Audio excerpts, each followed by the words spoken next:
પાંચ દિવસ રાજ્યમાં ભારેથી અતિભારે વરસાદની આગાહી. સુરત, નવસારી, વલસાડ અને ભાવનગરમાં અત્યંત ભારે વરસાદનું એલર્ટ, તો અમદાવાદ સહિત કેટલાક જિલ્લામાં ઓરેન્જ એલર્ટ.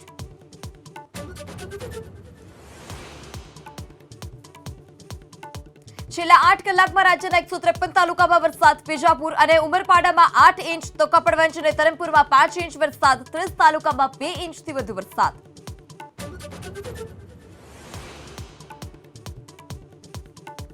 વલસાડના કાંચન રણછોડમાં કોઝવે પરથી વાંકી નદીના પાણીમાં કાર તણાઈ. સ્થાનિકોએ કાર ચાલકનું કર્યું રેસ્ક્યુ. ટ્રેક્ટરની મદદથી કાર બહાર કાઢવાના પ્રયાસો.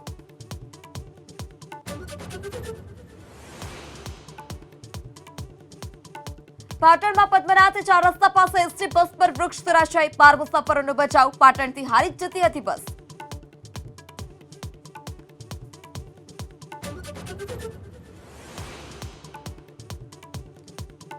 રાજસ્થાન અને મધ્યપ્રદેશમાં ભારે વરસાદ. ઉજ્જૈનમાં શિપ્રા નદી કાંઠાના ઘાટ અને મંદિર જળમગ્ન. જાલોરમાં સુંદા માતા પહાડી વિસ્તારમાં જળબંબાકાર.